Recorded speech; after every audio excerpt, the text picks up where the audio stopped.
Hello. So our last screencast ended with a little bit of a cliffhanger there.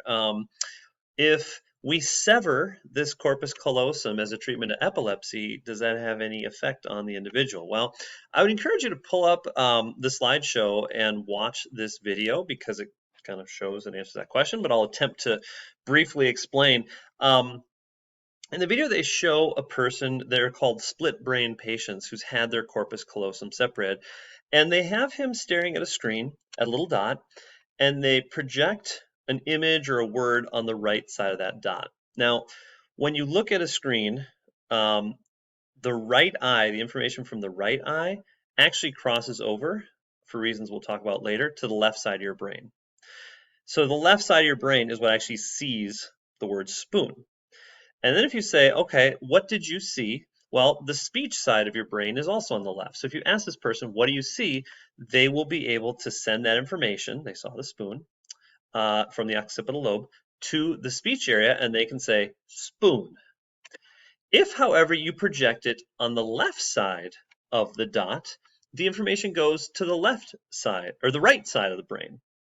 So it's the right side occipital lobe that sees that image spoon. Now in you or I, if you said, what did you see? That information would cross the corpus callosum to the speech center and we would say we saw a spoon. But in the case of the individual in this video, he doesn't have that corpus callosum. So the information can't get over there.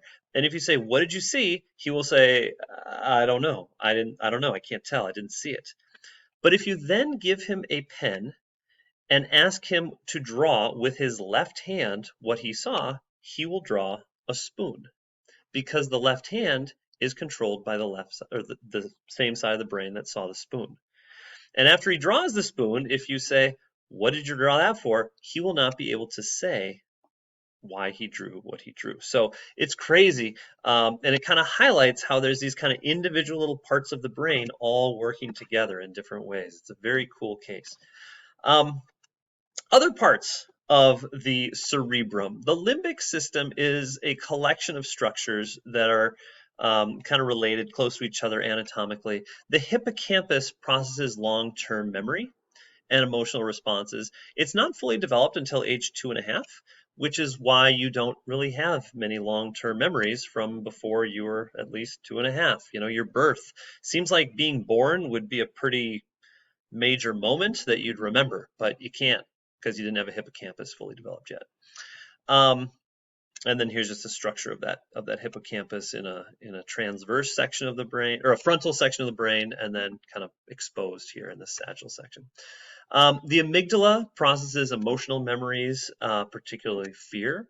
They did an experiment where they actually damaged the amygdala of mice, and they no longer feared cats, which didn't go well for them. That then brings us to a new portion of the brain. So I mentioned this in earlier screencasts. That study guide outline is really useful, I think, for organizing your notes. So if you haven't been using that, I'd encourage you to. But you'll see that cerebrum is kind of, the first level tier, and we've been doing subtopics under cerebrum. Now we have kind of a whole new part of the brain. It's called the diencephalon. And there's two regions here: the thalamus and the hypothalamus. So the thalamus is this kind of circular area right here in this cross section of the brain. Its job is to relay sensory information to the appropriate part of the cerebrum. So when we look at the sense organs, we'll find that vision, hearing, taste, and touch, all that information goes to the thalamus and then to the appropriate part of the cerebrum for processing. Smell actually does not go through the thalamus. It's the only sense it doesn't. The hypothalamus is this kind of nondescript area. It is forward and down, or anterior and inferior to the thalamus, and you kind of see this little W shape here.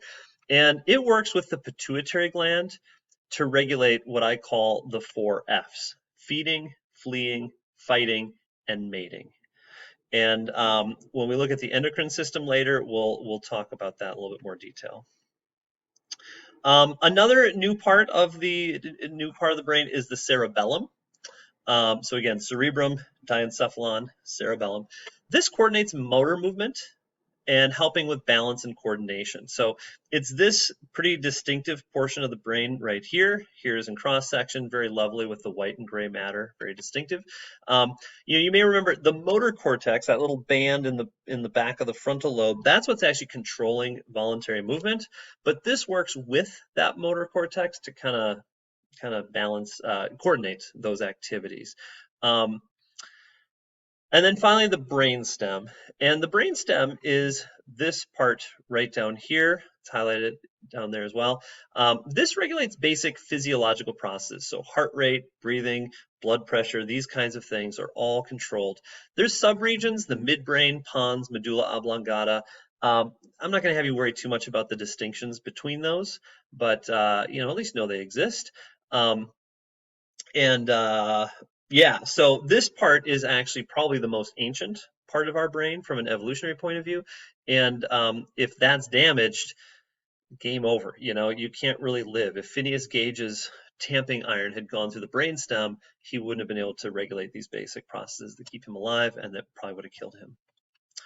So the final thing we need to do before finishing up with the different parts of the brain is talk about all the structures involved in protecting it. Obviously, your brain sits inside the skull, but there's more to it than that. So the first structure I want to talk about is cerebral spinal fluid. And that cushions the brain within the skull. So in this diagram, you can see the brain here. And then there's this little blue layer between the brain and the skull. And that fluid is cerebral spinal fluid.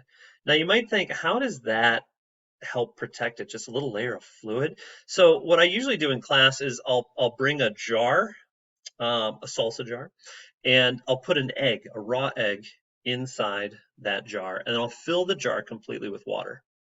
And I seal the jar, and you can shake that thing like crazy, and the egg won't be damaged. And that's because the fluid sort of prevents the egg from sliding around and banging into things. So the cerebral spinal fluid is there to protect your brain from banging into things. Now, sometimes you get hit hard enough, and you do actually get your brain to slam up against the skull.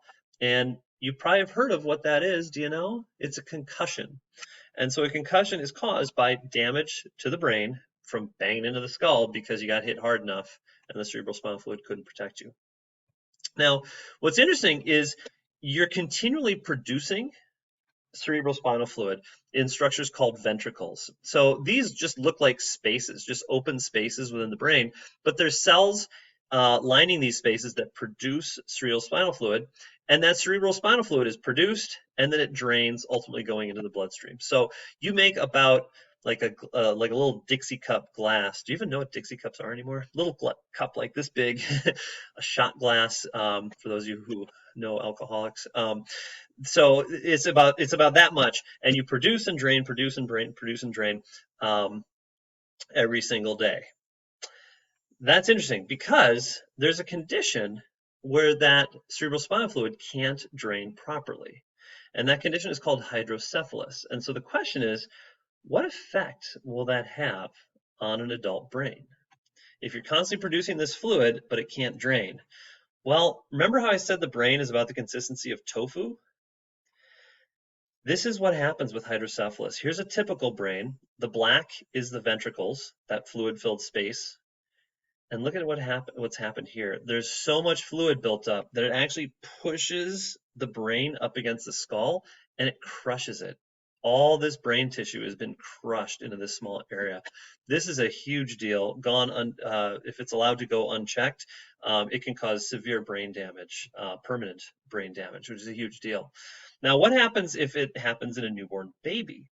Well, you may recall we talked about how a baby's skull is not fully fused yet. There's different bones and there's cartilage between them, and there's a soft spot when they're born, so they're not fully fused. So as the fluid is produced, those bones are just pushed further and further apart. And you're like, wait, do they just have a giant head then, Mr. Sanger? Yeah, they just get a giant head.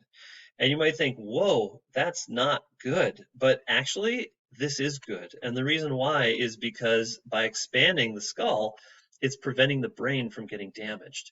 And so, and alerts people that there's a problem.